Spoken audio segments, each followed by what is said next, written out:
जरा जोर से बोलिए, तिहाड़ जेल तक आवाज जाए इस तरह से बोलिए। भारत माता की। मंच पर उपस्थित भारतीय जनता पार्टी के राष्ट्रीय मंत्री श्रीमान अनिल जैन जी, इस क्षेत्र के भारतीय जनता पार्टी के प्रत्याशी प्रोफेसर छत्रपाल सिंह जी, जिला भारतीय जनता पार्टी के अध्यक्ष श्रीमान सुजीत कुमार जी, मंडल अध्यक्ष श्री राजेश ठकराल जी, प्रवीण बंसल जी, राम अवतार शर्मा जी, राजकुमार पहल जी, श्री मान सिंह गोस्वामी जी, राजेंद्र पांडे जी, राम नरेश रावत जी, आनंद साहू जी, डॉक्टर अमरेंद्र तोमर जी और गेबीपुर श्रीमती सीमा गेबीपुर जी, और आज के कार्यक्रम में उपस्थित हांसी क्षेत्र के माताओं, भाई और बहनों। वैसे तो हांसी आने का मेरा कोई विचार नहीं था, क्योंकि हांसी में हमने एक ऐसा लड़ाका भेजा है जो अपने आप अपनी लड़ाई लड़ लेता है।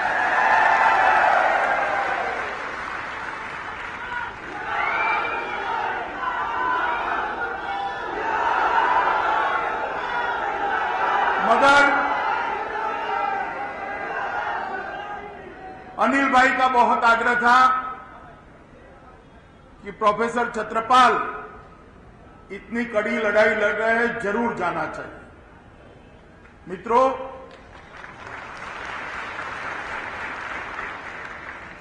मैं 15-20 दिन से, करीब 20-25 दिन से हरियाणा के कई हलकों में जाकर आया।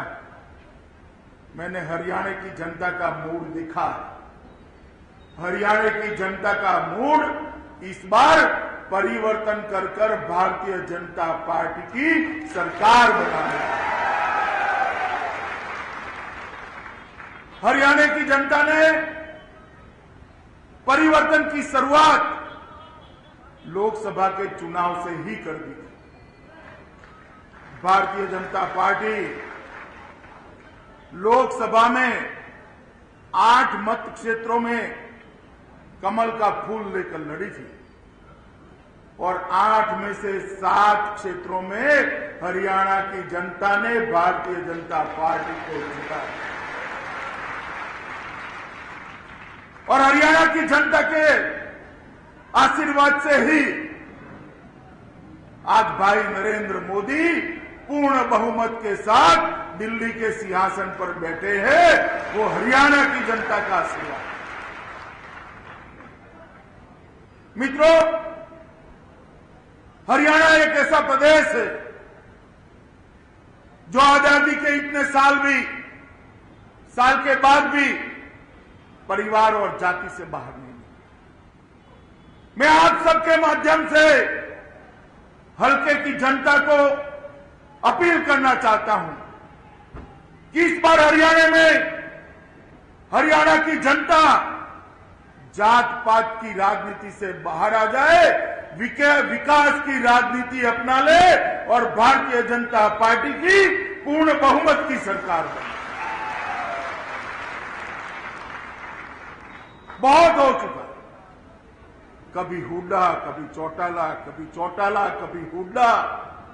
ये 3-4 परिवारों ने पूरे हरियाणा के विकास को बांध में लेकर रखा है।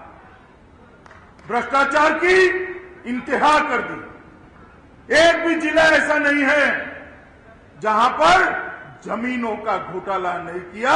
किसान की जमीन औने पौने भाव पर लेकर दिल्ली के बिल्डरों को और दिल्ली के दामाद को बेचने का काम ये हरियाणा की सरकार है।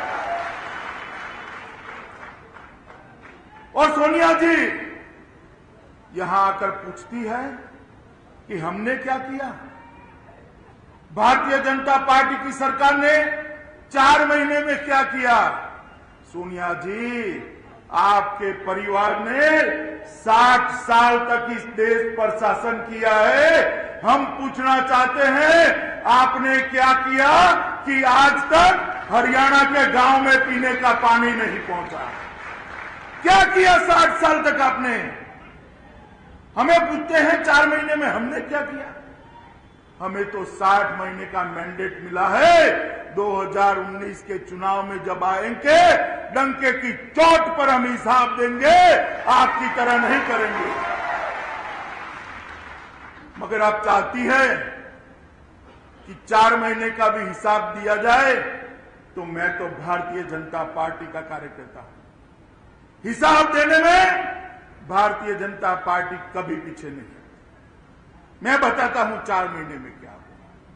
4 महीने में ये हुआ है सोनिया जी कि सबसे पहले तो हमने एक बोलने वाला प्रधानमंत्री इस देश को दिया है, जो बोलता है।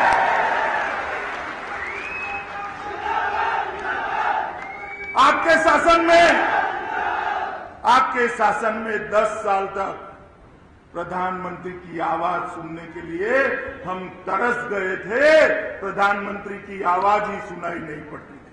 आप बताइए, सुनाई पड़ती थी? कोई भी इश्यू हो, प्रधानमंत्री बेचारे बोलते ही नहीं थे।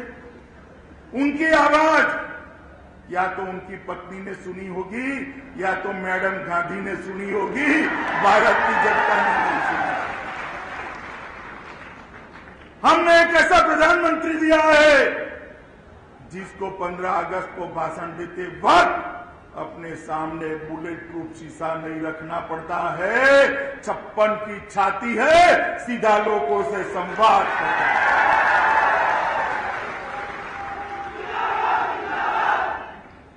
अभी अभी कांग्रेस ने राहुल बाबा को भी मैदान में उतारा। मैं थोड़ा चिंतित था कि इस बार राहुल बाबा क्यों नहीं आए, और मुझे लगता था चुनाव में क्या होगा। अब राहुल बाबा आ गए हैं, भारतीय जनता पार्टी का विजय निश्चित है। राहुल बाबा ने कहा कि सरहद पर गोलियां चल रही।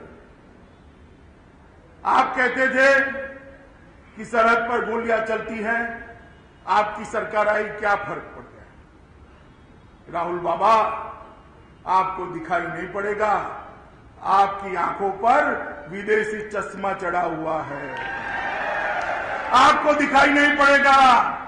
मैं कहता हूं क्या फर्क पड़ेगा? आपकी सरकार में जब पाकिस्तान सरहद पर गोली चलाता था, तो गोली चलाने की शुरुआत पाकिस्तान की फौज करती थी और उसका अंत भी पाकिस्तान की फौज करती थी। और नरेंद्र मोदी के शासन में, भारतीय जनता पार्टी के शासन में गोली चलाने की शुरुआत तो पाकिस्तान की फौज करती है, मगर उसका अंत हिंदुस्तान की फौज करती है।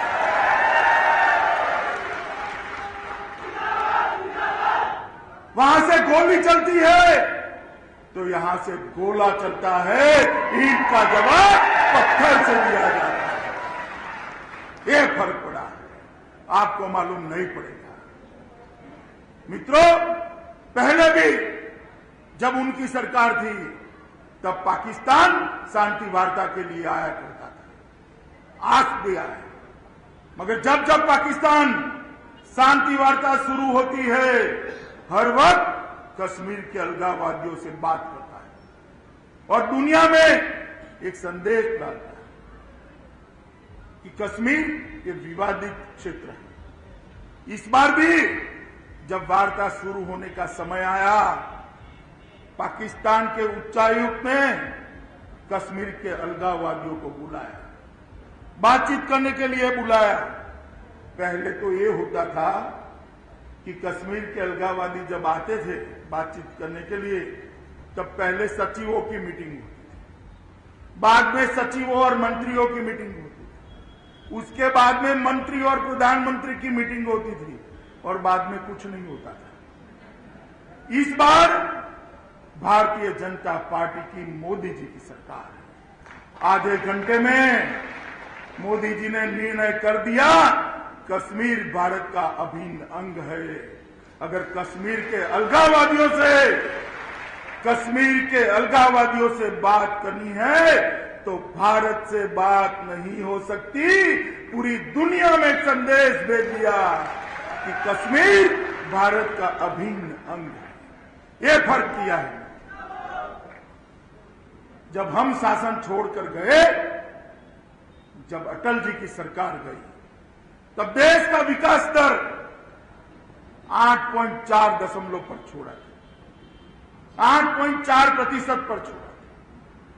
विकास दर कृषि विकास से बनता है, औद्योगिक विकास से बनता है, रोजगारी के विकास से बनता है, और वृद्धि विकास दर ये देश की वृद्धि का, विकास का सूचकांक होता है। आपने 10 साल शासन किया और 10 साल में क्या किया?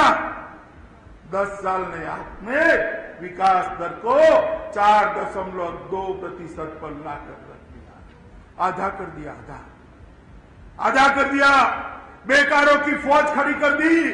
किसान के खेत में किसानों को दाम नहीं मिला। भारतीय जनता पार्टी की सरकार आई, आप जो 4.2% विकास दर छोड़कर गए थे, उसको भारतीय जनता पार्टी ने 3 ही मास के अंदर 5.7% पर पहुंचा दिया। सोनिया जी, इसको कहते हैं विकास के रास्ते पर चलती हुई सरकार। हमने ये सरकार दी। मित्रों, कई ऐसी योजनाएं, जन धन योजना, जिसके तहत 5 करोड़ लोगों के एक महीने में गरीब, दलित, आदिवासी, पिछड़े लोगों के बैंक अकाउंट खोले और उनको 1 लाख का बीमा देने का काम ये भारतीय जनता पार्टी की सरकार। मेक इन इंडिया का नारा दिया, बेरोजगारी को दूर करने के लिए मेक इन इंडिया का नारा दिया। और जो आप अभी ये लड़के मोबाइल से वीडियोग्राफी कर रहे हैं ना, ये मोबाइल कहां से आता है? विदेश से आता है ना। लड़के जीन्स पहनते हैं, कहां से आता है? विदेश से आता है। ये 100 करोड़ लोगों के पहनने के कपड़े, मोबाइल, टेलीविजन, रेडियो सब विदेश से आता है। मोदी जी ने 15 अगस्त को नारा दिया, 100 करोड़ का ये बाजार सबके लिए खुला है। मगर हम चाहते हैं कि आप माल तो अपना यहां बेचो, मगर माल बनाने का कारखाना हिंदुस्तान के अंदर डालो। इसके लिए मेक इन इंडिया की शुरुआत की और एक ही महीने के अंदर 3000 विदेशी कंपनियों ने कारखाना डालने के लिए इरादा पत्र भारत सरकार को दे दिया है।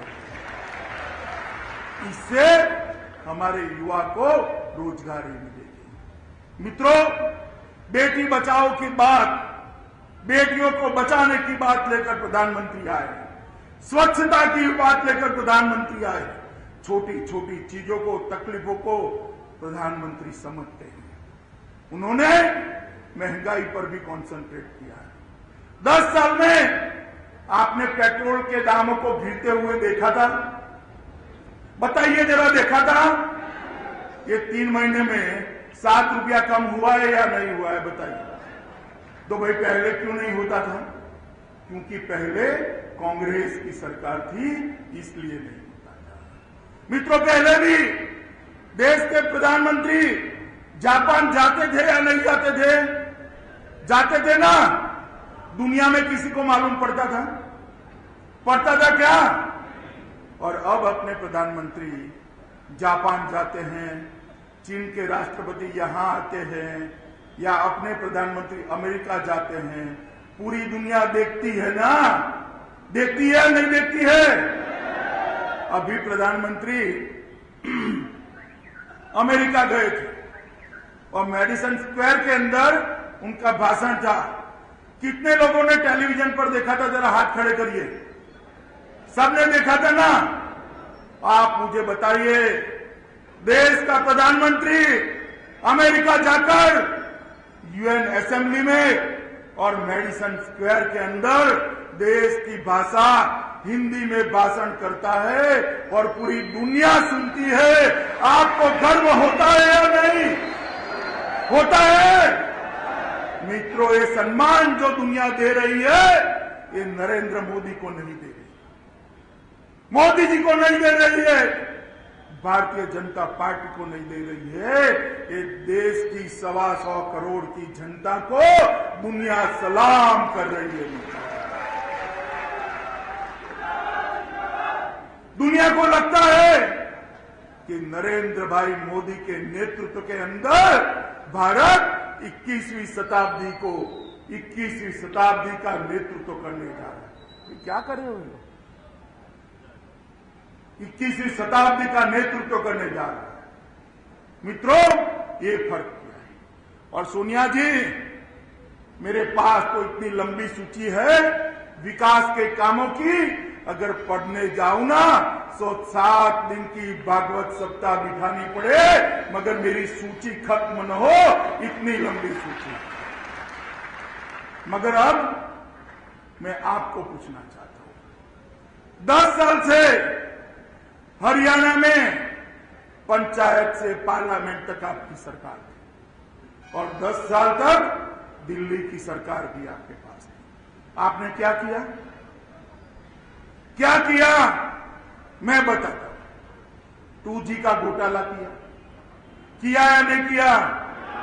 हेलीकॉप्टर खरीदने में घोटाला किया, टैंक खरीदने में घोटाला किया, सबमरीन खरीदने में घोटाला किया, आदर्श सोसाइटी में घोटाला किया, CWG में घोटाला किया, एयरपोर्ट बांधने में घोटाला किया, विमान खरीदने में घोटाला किया, हर जगह पे घोटाला ही घोटाला किया। और कांग्रेस तो मित्रों एक ऐसी चीज चोरी कर गई जिसको चोर भी चोरी नहीं करता, चोर भी नहीं करता। क्या मेरी माताएं बहनें बैठी हैं? पहले याद है घर में महिलाएं खाना कोयले से पकाती थी, याद है ना? तो कोयला कहां रखते थे बताइए? घर के अंदर कोयला रखा जाता है या बाहर? बाहर। क्यों? क्योंकि कोयलों को चोर चोरी नहीं करता। चोर कोयला चोरी करता है? करता है। मगर ये कांग्रेसी तो 56 लाख करोड़ रुपए का कोयला भी चोरी कर गए, कोयले को भी। मित्रों, हरियाणा में पूरी तरह से भय और आतंक का राज। कोई 4 पैसे कमा लिया, फोन आ जाता है, फिरौती मांगी जाती है। कोई किसी की दुकान अच्छी चलती है, किसी का कारखाना अच्छा चलता है, तुरंत फोन आ जाते हैं, तुरंत फोन आ जाते हैं। एक बड़ी जमीन देख ली तो तुरंत ही किसी बिल्डर का फोन मुख्यमंत्री पे चला जाता है। और क्या कहते हैं? CLU, क्या कहते हैं वो? है CLU, बड़ी बड़ी टाउन प्लानिंग स्कीम बनाकर लैंड यूज का पर्पज चेंज करने का एक धंधा यहां पर चला कर रखा है। और इसके कारण हरियाणा की आबरू पूरे देश में खराब है। सबसे ज्यादा महिलाओं पर अत्याचार हरियाणा में होते हैं, सबसे ज्यादा दलितों पर अत्याचार हरियाणा में होते हैं। हरियाणा के किसान की आय, किसान का वृद्धि दर 3% पर सीमित कर रहे हैं।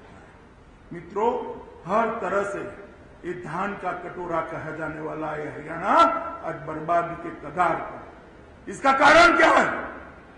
इसका कारण है परिवारवाद, इसका कारण है जातिवाद। हरियाणा की जनता जात पात से ऊपर उठ जाए, हरियाणा की जनता परिवारवाद से ऊपर उठ जाए, हल्के का जो विकास कर सकता है उसी को ले।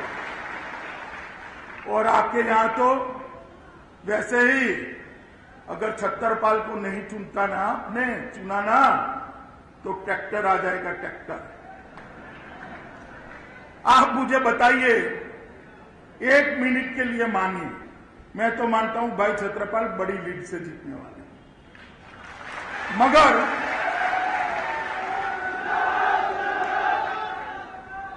मगर छत्रपाल मान लो नहीं जीतते हैं और ट्रैक्टर जीत गया, तो अकेला एक ट्रैक्टर हरियाणा की 90 की विधानसभा में क्या करेगा? क्या करेगा? कुछ कर पाएगा? तो वोट उसको दीजिए जो सरकार में जाकर हल्के का विकास कर पाए। वोट को जाया मत करिए। हांसी क्षेत्र के सब मतदाता समझ ले, इस बार आपने कमल के अलावे वोट दिया तो वो वोट सरकार के पाले में नहीं जाएगा, इक्का दुक्का बैठकर ब्लैकमेलिंग करता रह जाएगा। आप क्या चाहते हैं? हरियाणा में जो सरकार बने उसमें आपके प्रतिनिधि की आवाज हो, ये चाहते हैं या नहीं चाहते? चाहते हैं। तो यहां पर जितने लोग बैठे हैं ना, वो सब लोग अभी मेरा भाषण समाप्त होने के बाद तय कर ले कि हर एक व्यक्ति यहां पर जो उपस्थित है वो 20 वोट कमल पे डलाएगा। डला सकते हैं आप 20 वोट? ऐसे नहीं भाई, जरा ढंग से बताइए। आप 20 वोट डला सकते हैं? पक्का? तो मेरी बात याद रखिए, यहां पर मैं देख रहा हूं 10,000 से ज्यादा लोग बैठे हैं ना। अगर 20 वोट डलाते हैं तो क्या होगा? सबकी जमानत जब्त हो जाएगी। यहां से हर एक कार्यकर्ता, हर एक नागरिक तय करके जाए हरियाणा के विकास के लिए, हांसी के विकास के लिए, भाई नरेंद्र मोदी के हाथ मजबूत करने के लिए, देश के विकास के लिए, हरियाणा के किसान के लिए, हरियाणा के युवा के लिए, हरियाणा की महिला की सुरक्षा के लिए, हरियाणा के दलित के सम्मान के लिए हर व्यक्ति 20 वोट कमल के निशान पर डलाए, ये तय कर सकता है। अगर आप इतना तय कर लेते हैं तो तुरंत ही 19 तारीख को कुछ और नहीं होगा, छत्रपाल का विजय जुलूस निकलेगा।